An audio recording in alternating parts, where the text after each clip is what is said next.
I'd love to start with these. 10 years of work right there. Someone on your team called these the real-life Tony Stark glasses. Very hard to make each one of these. That makes me feel incredibly optimistic. In a world where AI gets smarter and smarter, this is probably going to be the next major platform after phones. I miss hugging my mom. Yeah, haptics is hard. How does generative AI change how social media feels? We haven't found the end yet. The average American has fewer friends now than they did 15 years ago. Why do you think that's happening? I mean, there's a lot going on to unpack there. I'm about to interview Meta CEO Mark Zuckerberg. Mark Zuckerberg. There are not that many people with more power over what our future might look like. Nearly half the total human population now uses Meta products. And I just tested some of their new tech that feels like science fiction. This is crazy. Mark Zuckerberg and the team at Meta are imagining a future that billions of other people might actually end up living in. So my goal for this conversation is to try to figure out what that future really looks like, to paint a picture of the future Mark Zuckerberg is trying to build, so that you can decide for yourself what you think of it. Welcome to the first episode of our new series, Huge Conversations.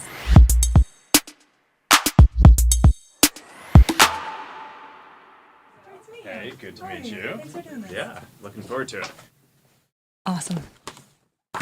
I'd love to tell you what my goal is of this conversation. Go for it. So we have a show called Huge If True, which is this very optimistic show about science and technology and the potential futures that we can build. And in every episode, we're sort of exploring what does it look like if you play a certain technological future out. And so my goal in this conversation is to try to help people see the future that you're imagining when you're building the products that you and the Meta team are building. What are you imagining this looks like in the future? How are you imagining people use this? Sure. All of that. Yeah. Cool. All right. Awesome. So I'd love to start with these. Let's do it. 10 years of work right there. I got to demo them a little bit earlier today. I heard someone on your team call these the real-life Tony Stark glasses. We're getting there. But I'd love to just hear in your voice, what are these? Well, these are the first full holographic augmented reality glasses, I think, that exist in the world. We've made, I think it's a few thousand or something, right?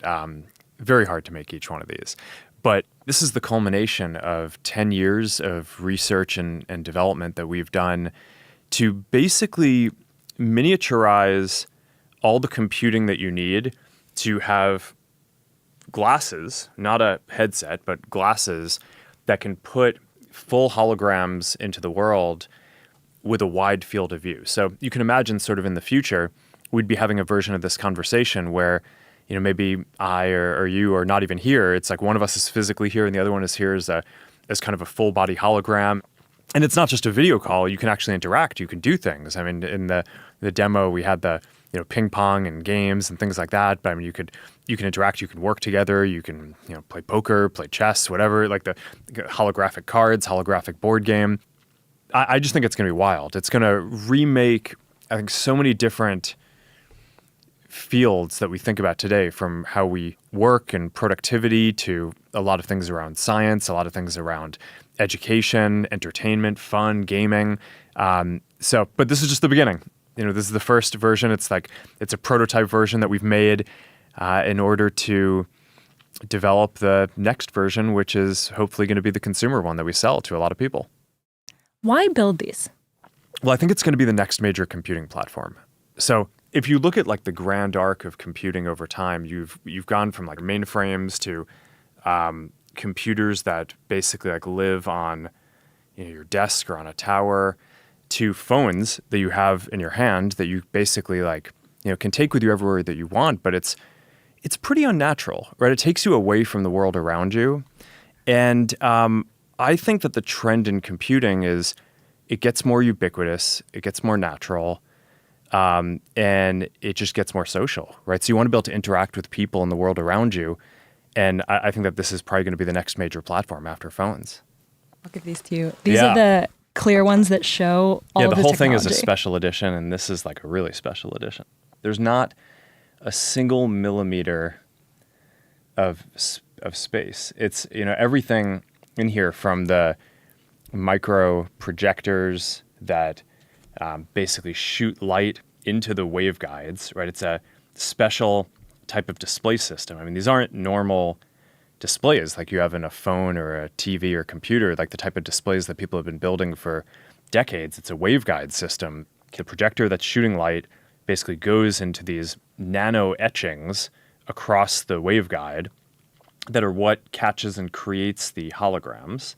In order to synchronize that with where you're looking, there's eye tracking and little cameras. They illuminate your eyes.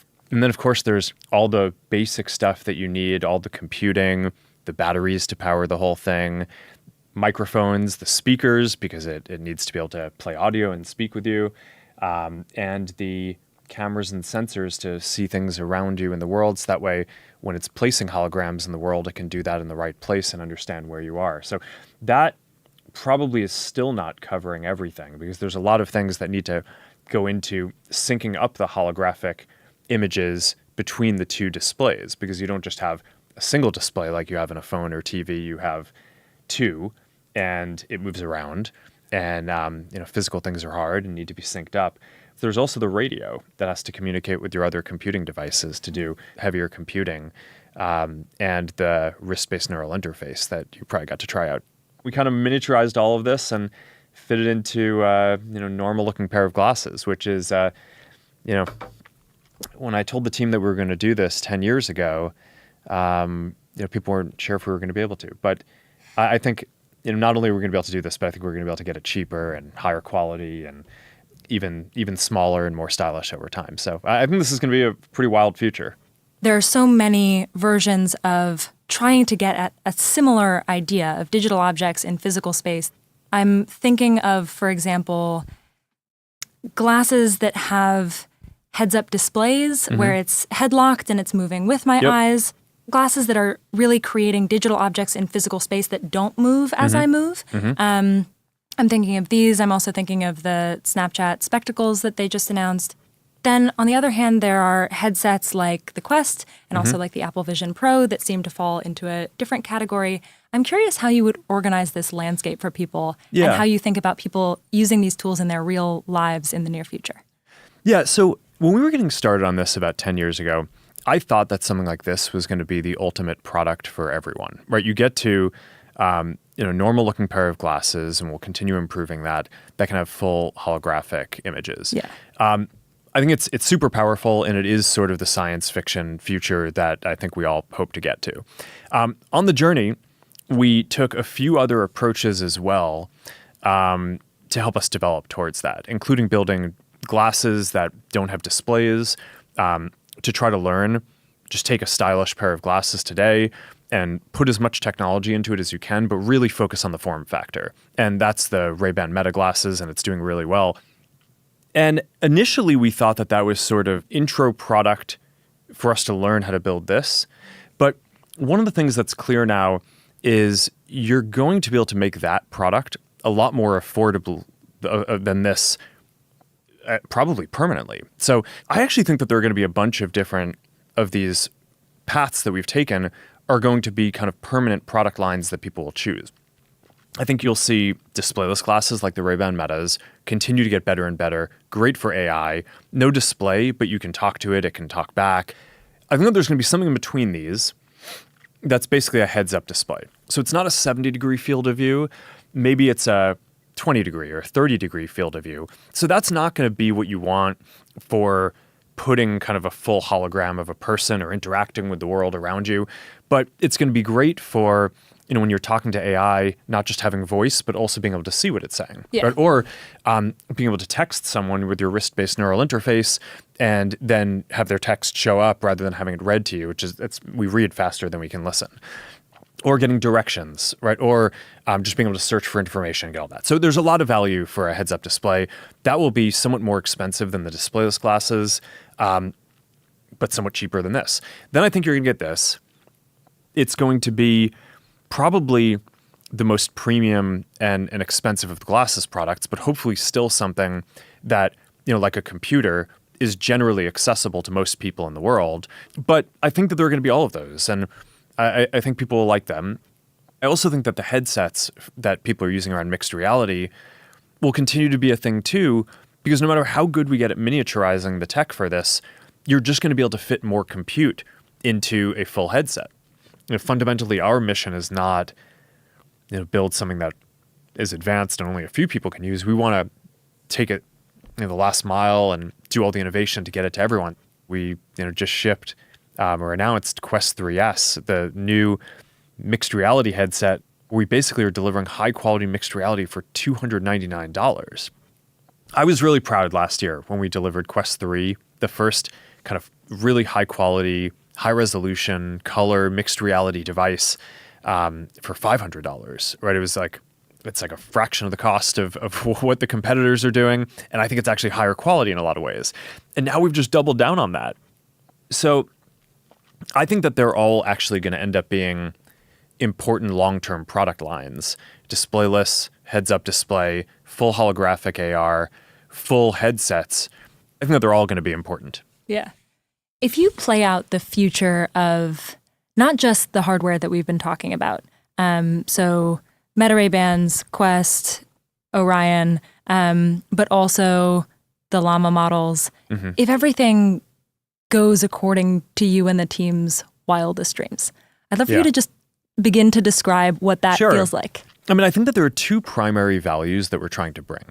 On the AR and kind of mixed reality side, the main value we're trying to bring is this feeling of presence, right? So there's something that I think is just really deep about being physically present with another person that you don't get from any other technology today. And I think that that's the thing when people have a very visceral reaction to experiencing virtual or mixed reality. What they're really reacting to is that they actually, for the first time with technology, feel a sense of presence, like they're in a place with a person. And that's super powerful. Like I've focused on designing social apps and experiences for 20 years. That's sort of like the holy grail of that, is being able to build a technology platform that delivers this like deep sense of social presence. The other big track is around personalized AI. And for that, and that's sort of where Llama and Meta AI and all of those things are going. There's all this development that's going into making the models smarter and smarter over time. But I think where this is going to get really compelling is when it's personalized for you. And in order for it to be personalized for you, it has to have context and understand what's going on in your life, both kind of at a global level and like what's physically happening around you right now. And in order to do that, I think that glasses are going to be the ideal form factor because they're positioned on your face in a way where they can let them see what you see and hear what you hear, which are the two most important senses that we use for kind of taking in information and context about the world. I think that this is all going to be kind of really deep and profound stuff. But it's basically those two things. It's this feeling of presence and this capability of really personalized intelligence that can help you.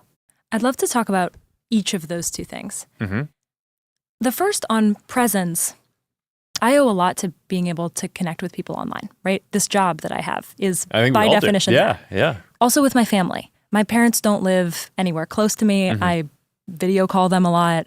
And when I think about the progress of technology like this, in a timeline from like the telegram to the telephone to video call to some feeling of presence with another person who feels like they're right there in front of me. That makes me feel incredibly optimistic. I would love a future where like I can lose in Scrabble to my mom and feel like she's really there in front of me. Yeah. And it feels like we're not that far away from something I agree. that persuades my brain that that's happening. Yeah, totally.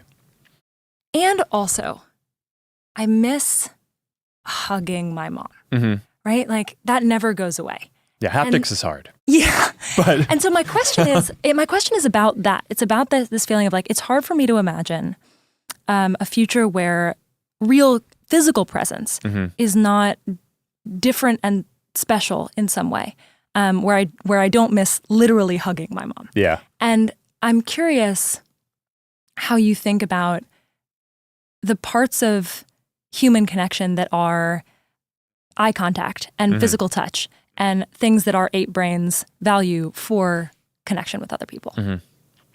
Yeah, well, eye contact I think we're going to get to a lot before the touch part. For haptics, I do think we'll make progress on that, but it's obviously, there's a spectrum there too, from kind of hands, which is where if you draw out the kind of like homunculus version of a person in terms of like what are our kind of sensory, what's like the majority of what we're sensing. It's it's hand. Yeah. So I think being able to do that for your hands is probably the most important place to start. And you have a rough version of that with controllers today. I think that'll get even more over time. We have this demo playing ping pong where you have a controller where as the digital ball hits the ping pong paddle, you feel it hit as if it's hitting the ping pong paddle wherever it is. So you actually have a sense of like where it's hitting the paddle. So I think that was just a wild demo. So I think we'll get some of that. The most extreme version of this is wanting force feedback, right? So I mean, like for doing a lot of sports, right? It's like, okay, we can kind of do a good approximation of like boxing today, where you get like good feedback on your hands, but it would be hard to do a virtual reality version of jiu-jitsu where you're like grappling with someone and you need like real kind of force feedback on that. So that's probably like the hardest thing, right, to go do. But I think we'll get there. I think like most science fiction, it's not this binary thing that you just like wake up one day and we're like, oh, we've realized all the dreams. But I do think that these platforms are going to be the first time that I think that there's a realistic sense of presence in all the ways that that's special to people for most things that people want to do, which are not the most physical ones. And even some of the basic physical ones I think we'll get. But then there's a long tail of other stuff. I mean, smell is also really important for people. Yeah. Right? I think it's disproportionately important for memories. And that's not really a thing that I think in the next few years we're going to have in any of these devices. I mean, that's a very difficult and challenging thing on its own.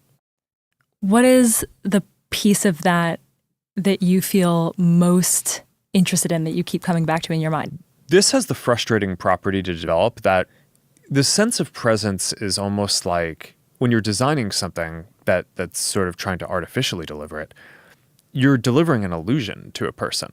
And more than any one thing that provides a sense of presence, it's actually more the case that any one thing done wrong breaks the sense of presence.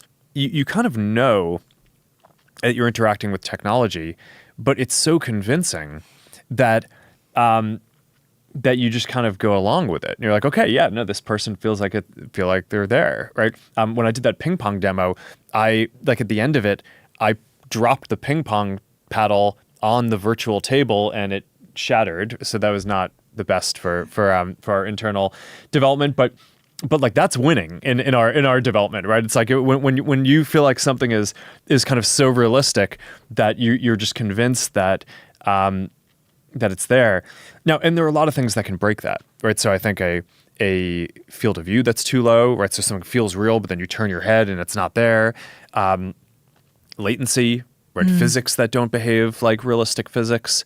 It also is interesting in some ways what people can accept as physically real, even though it's not, right? So like we've done a ton of work on avatars. We have this whole work stream on codec avatars to do these photorealistic avatars. And I think it's going to be incredibly compelling and people are going to love it.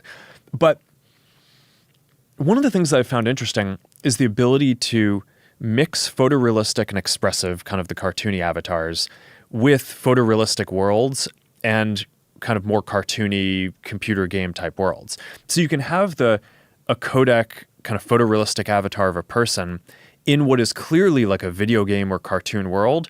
And people are generally pretty fine with that. It's like, okay, that feels pretty good.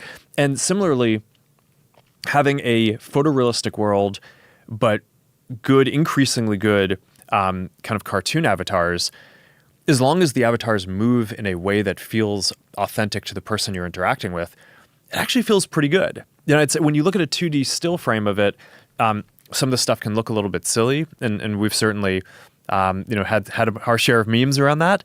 But when you're in there, and you've played around with a lot of the stuff, it feels realistic because it's basically mimicking the kind of authentic mannerisms of a person that you're interacting with. Yeah. And even if it's not a codec photorealistic avatar, if it's kind of a more cartoony, expressive one. So I think that's it's very interesting to see kind of which pieces you need to unlock and where you just need to be like very technically excellent and consistent. But it's this isn't a space where it's like you deliver one thing and it's good. This is like there's a wide breadth of things that you need to nail and then have it all come together. And that's why these are, 10-year projects. It seems like an interesting way to learn about the human brain and what we actually care about with respect to what feels real. I was wondering about, there was this moment in an interview that you did with Lex Friedman. You quoted research that says that the average American has fewer friends now than they did 15 years ago. Yeah. And I was so interested in that because it seems like if we want to get to a world where there's more human connection, this is the trend that we're going to have to grapple with.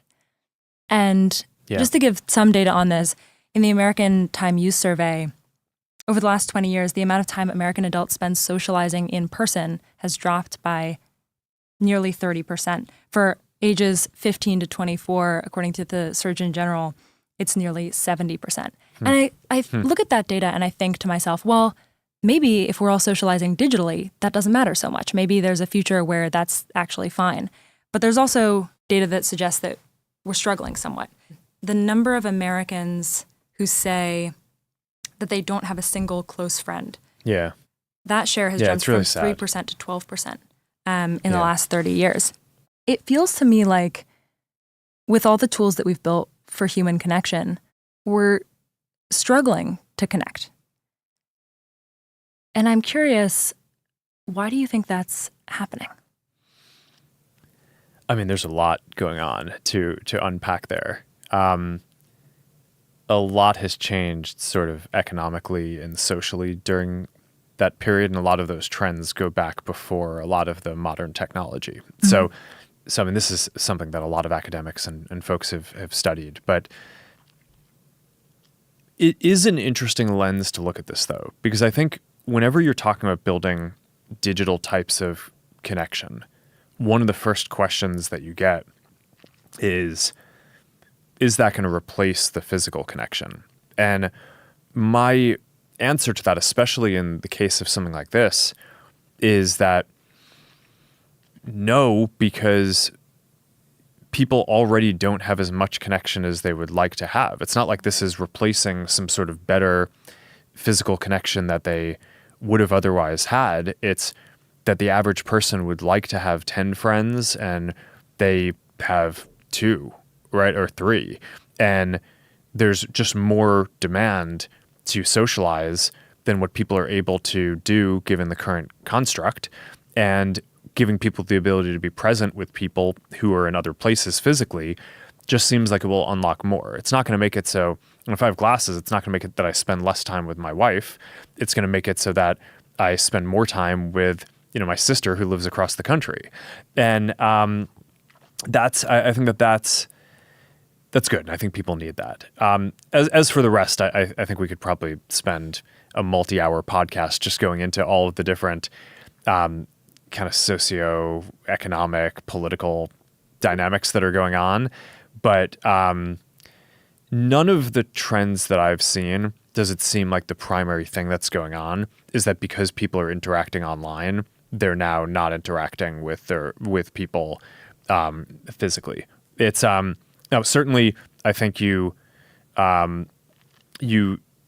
I do interact with people online who I also like to interact with physically, and I think that's kind of like a combination, like more combined, richer relationship that you have overall. But I think that there's a lot going on with the loss of kind of social capital and connections that really predates a lot of the modern technology.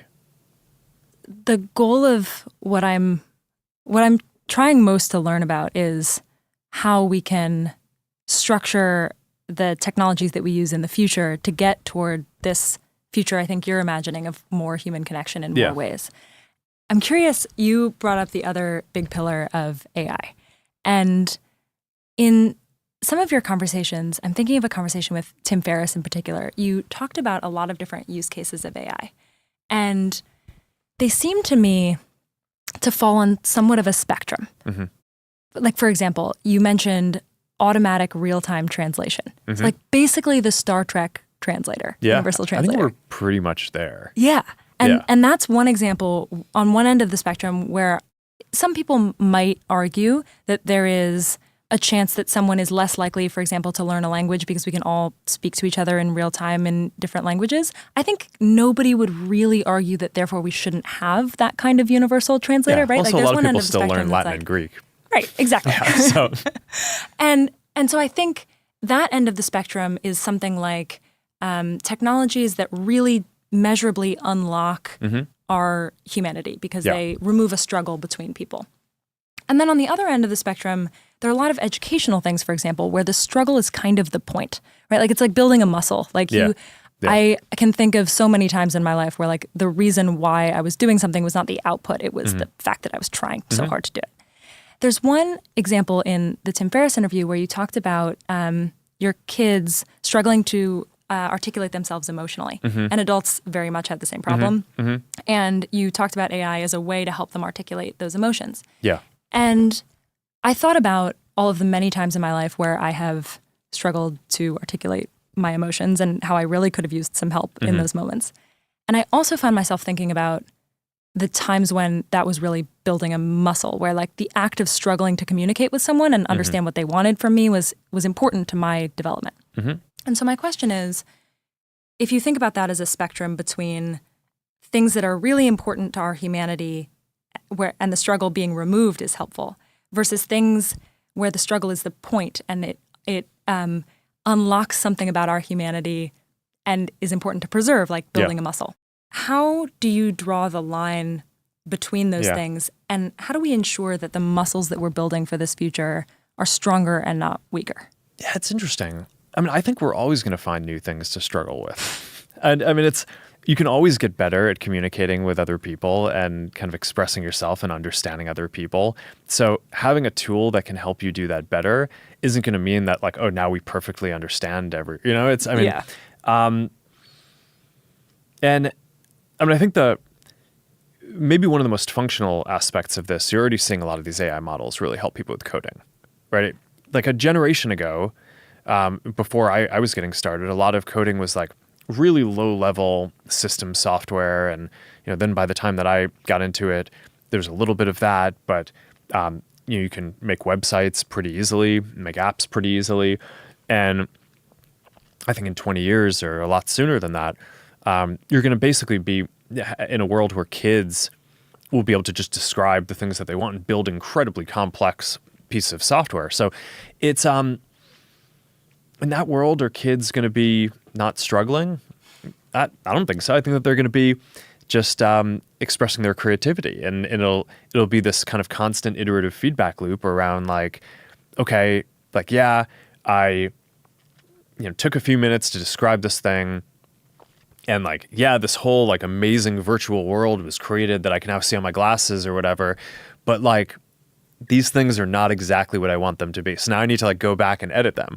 I don't know. I think that there's always more. Another way to get at this. It's one of the things that I think makes people so good. It just, there's always more to do. We'll always find the struggle. Yeah. Another way to get at this is if you play this out to make the tools even better. In like 10 years, let's say your kids are in high school. Are there ways that you would want them using AI because you think it would accelerate them intellectually, and ways that you would advocate for them not to use it, or things that you would have concerns about? I mean, I think that there's some things that you need to be able to do yourself. I think that that's a lot of the basic fear that people have around this. I agree with that. Is that while we're building these amazing tools, we get away from this self-confidence and ability of being able to do like this basic stuff yourself. So it's like, all right, you have a calculator, but it's still good to be able to do kind of basic math in your head, because there are a lot of things that come up throughout the day that you just want to have a general numeracy around, right? That often they're not expressed in numerical terms, but just in terms of understanding trends or understanding arguments that people are making, you kind of need to understand the shape of how numbers come together. And so I think one of the big debates is like, should we still teach our kids to program computers? Even though you're going to have these tools in the future that are just so much more powerful than anything that we have now to produce incredibly complicated pieces of software, I think the answer to that is probably yes, because I think teaching someone how to code is teaching them a way to think rigorously. And that even if they're not doing most of the code production, I think it's important that you kind of have the ability to think in that way. And I think it's going to just make you generally a better thinker and better person. So yeah, maybe that's like this generation's version of calculators. It's like, so you'll want to use the calculator, but you'll also want to be able to generally do without it. Other ones like language, I don't know. I mean, different people can come out. I mean, I think this is one of the interesting questions about parenting these days. Is like, is just kind of like what's important to teach your kids in an era where so much is going to change over the time that they're even in school. Language, I think you can make similar arguments. I think that there's a lot of it's probably going to be less functionally relevant in the future to learn multiple languages, but it sort of helps you think in different ways. I've found from the languages that I've studied that a lot of it, you learn about the structure of your own language. You can, you also learn about the culture, right? Because so much of how things are expressed in different places is tied to the nuance and the history of kind of how. So I think that's all valuable and interesting stuff to get into. But then, I don't know, at the same time, we only have so many hours in the day, so people need to prioritize what they're going to learn. And it may be that, okay, in a world with perfect translation, which, by the way, we basically just announced on the Ray-Ban Metas that now you're going to be able to just like you go to different countries. We're starting out. Yeah, we're starting out with just a few languages, but we'll roll it out to more. And you could be traveling anywhere, and you have your glasses, and they just translate in real time in your ear. So it's wild. So I think people are going to need to choose what they want to focus on going forward. How do the developments that we've been talking about in AI intersect with social media and the platforms that most people use today? There's a future where there's generated images and generated text and maybe AI influencers. How does generative AI change how social media feels in the future? Yeah. I mean, I think that's a really deep one. There's already been one big shift, which is that social media started out as people primarily interacting with their friends. And now it is, at least half of the content is basically people interacting with creators or content that's not created by people who they kind of personally know. So we sort of already have that paradigm. And I think AI is probably going to accelerate that. It will give all these people additional tools, right? So your friends will create kind of funnier memes and more interesting content. That'll come from a lot of different ways. I think some of it will be, okay, your friends have glasses and they capture a bunch of stuff, and before they might have not been able to edit it to make it interesting, or maybe it was just too much work, or they didn't even realize that they captured something amazing, but now the AI is like, hey, I made this thing for you out of your content. And it's like, okay, that's awesome. People will enjoy that. Creators, obviously, kind of much more specialized skills are going to be able to use even more advanced AI tools to make more compelling content. But then I think that there will be a bunch of kind of green field type stuff where maybe in the future there will be content that is purely generated by AI, by the system, personalized for you. Maybe it's summarizing things that are out there that are going to be interesting. Maybe it's just producing something funny that makes you laugh. This is going to be a very kind of deep zone that there's a lot to experiment with. I think that there are going to be AI creators as well as creators building AI versions of themselves. I mean, that's a thing that we just showed too at Connect is basically, I mean, if you're a creator, one of the big challenges is all right, there are only so many hours in the day, and your community probably has a nearly unlimited demand to interact with you, and you want to interact with them because you're trying to grow your community. I mean, that's both socially and from a business perspective. That's sort of, growing the community is an important part of what every creator does. So, okay, if we can make it so that each creator can basically make an AI artifact that their community can interact with, people will be clear that it's not the actual creator themselves, but it's almost like a piece of digital art that you're producing, like an interactive sculpture or something that it's like you train it to, here's the context that I want it to have, here's the topics I want it to communicate on, here's stuff that I wanted to stay away from. You're giving your community something to interact with when you can't be there to kind of answer all the questions.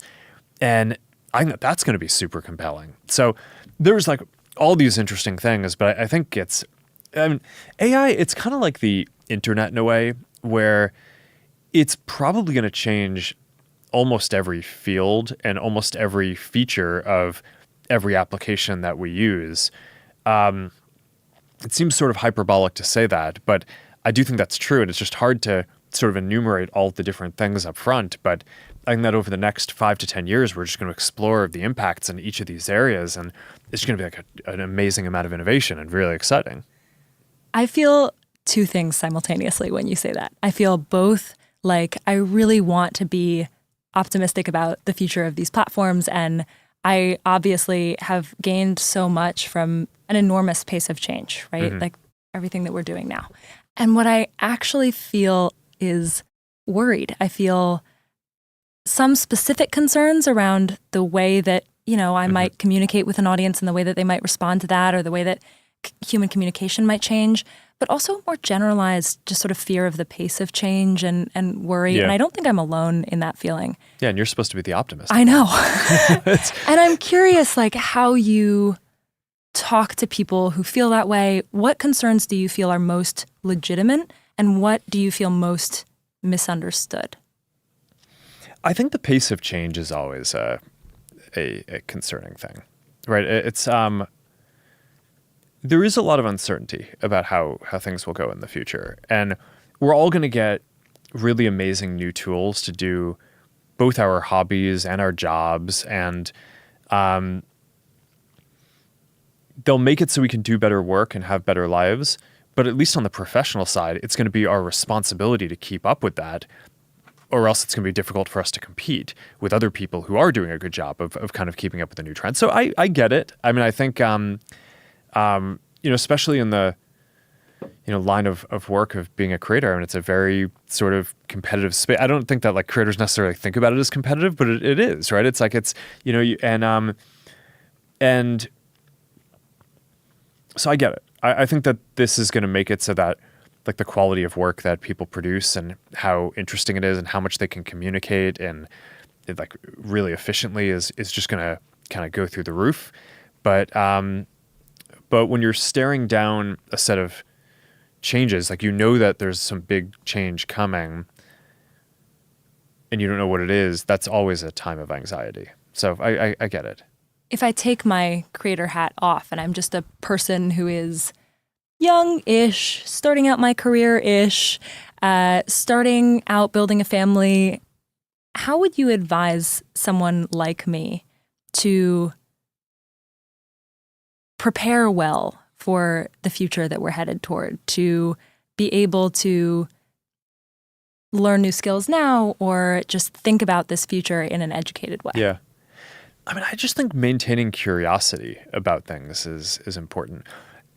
I do think we can overstate to what extent the next 10 years is going to be sort of different from the last 10 or 15. I mean, a ton of stuff changed over the last 10 or 15 years too. It's not like this is the only time in history where there's some technology that's going to make it so that there's new opportunities and things change. The internet coming into maturity and everyone having smartphones has already rewired things dramatically. And I mean, maybe the next period will be a somewhat bigger change, or maybe it won't.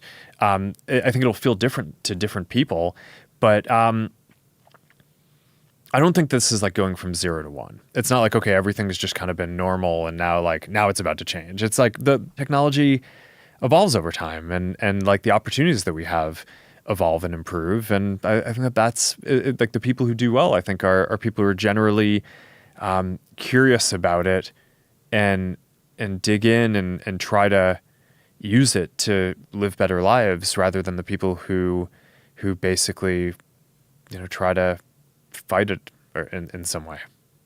One thing that I really want to ask you about is open sourced. Yeah. I think, imagine that we're talking to an audience that has maybe heard that term, but doesn't have any real idea of how that might impact them in the development of AI. Yeah. How would you explain the reasonable debate that people in your field are having about this right now? Well, I think there are two pieces. I mean, so what does open source mean? It means that people can build a lot of different things, right? So at a high level, I look at the vision that a bunch of companies have, right? So OpenAI, Google, they're building an AI, right? Like one AI that I think in general, they're like, okay, this is going to be, it's like they think you're going to use Gemini or ChatGPT for like all of the different things that you want to interact with. And at a high level, that's just not how I think the world is going to go. I think we're going to have a lot of different AI systems, just like we have a lot of different apps. I think in the future, every business, just like they have a website and a phone number and an email address and a social media account, is also going to have an AI that can interact with their customers to help them sell things, to help them do support. I think a lot of creators will have their own AIs, right? I think like a lot of people will interact with a bunch of different things. There's a question of, okay, do you want a future that's fundamentally kind of very concentrated and where you're interacting with kind of one system for everything? Or do you want one where a lot of different people are building a lot of different AIs and systems, just kind of like you probably didn't want there to be, just one app or just one website. It's like a richer world when there's a diversity of different things. So that's one piece, is just giving people the ability to build it themselves. And what open source does, it makes it so that everyone can take and modify the model and build stuff on top of it, which is different from the kind of closed and centralized approach. The safety debate is a specific part of this, which is in a world where AI gets smarter and smarter, what's the way that we have the highest chance of having a kind of positive future and not having a lot of the safety concerns? And I think some people think that if we keep the model closed and don't give it to a lot of developers, that should make it safer because then you don't get bad developers doing bad things with the model. Historically, I think what we've seen with open source is actually the opposite, which is that this is not the first open source project, right? I mean, this has been a thing in the industry for decades. And I think what we've traditionally seen is that open source software is safer and more secure, largely because you put it out there, more people can scrutinize it because they can see all parts of the system. And then there are inevitably issues with any software. There are bugs, there are security issues. And initially with open source, people thought, hey, if you're putting the software out there and there are holes in it, isn't everyone just going to go exploit those holes, and especially the bad guys? But it turned out that it's sort of in this counterintuitive way that by adding more scrutiny to the systems, the holes became apparent quicker and then were fixed. And then people roll out a new version, just like we roll out a new version of our models, right? Llama 3, Llama 3.1, Llama 3.2, everyone upgrades. So I think the same thing is going to happen here. I think it's sort of this counterintuitive thing where even though I think there's some concern around, all right, are bad guys going to do bad things with these models? I actually think you just get a kind of smarter and safer model for everyone the more it's rolled out and the more kind of scrutiny is on it. And then part of that is we get feedback and we make the model safer so that as we roll it out to more people, it's safer for more people to use. So I think that the history of open source and the software industry generally would suggest that open source is going to lead to a more prosperous and safer future. Our show is called Huge If True. And what I mean by that is kind of testing the most optimistic, non-obvious thing. Mm-hmm. And so my question to you is, what is the biggest open, genuine question on your mind right now? In which field? You're in so many. I am particularly curious about the combination of AI and hardware, but I realize that we've covered a lot. Mm-hmm. So I'm curious the direction you'd take this on a question that occupies you right now. Gosh, I mean, I think maybe one that's a little more AI specific is there a current set of methods that seem to be scaling very well, mm-hmm. right? So with past AI architectures, you could kind of feed an AI system a certain amount of data and use a certain amount of compute, but eventually it hit a plateau. Mm-hmm. And one of the interesting things about these new transformer-based architectures over the last 5 to 10 years is that we haven't found the end yet. So that leads to this dynamic where Llama 3 we could train on 10 to 20,000 GPUs. Llama 4, we could train on more than 100,000 GPUs. Llama 5, we can plan to scale even further. And there's just an interesting question of how far that goes. It's totally possible that at some point we just hit a limit, and just like previous systems, there's an asymptote and it doesn't keep on growing. But it's also possible that that limit is not going to happen anytime soon, and that we're going to be able to keep on just building more clusters and generating more synthetic data to train the systems, and that they're just going to keep on getting more and more useful for people for quite a while to come. And it's a really big and high stakes question, I think, for the companies, because we're basically making these bets on how much infrastructure to build out for the future. And this is like hundreds of billions of dollars of infrastructure. So I'm clearly betting that this is going to keep scaling for a while. But it's one of the big questions, I think, in the field, because it is possible that it doesn't. That obviously would lead to a very different world where I'm sure people will still figure it out eventually. You just need to make some new fundamental improvements to the architecture in some way. But that might be a somewhat longer trajectory for, okay, maybe, the kind of fundamental AI advances slow down for a bit and we just take some time to build new products around this. Or it could be the case, and that's what I'm betting on. Click like this video. Subscribe to get more interesting video. Share with your friends to make it more exciting. Don't forget to comment about the video or any other ideas.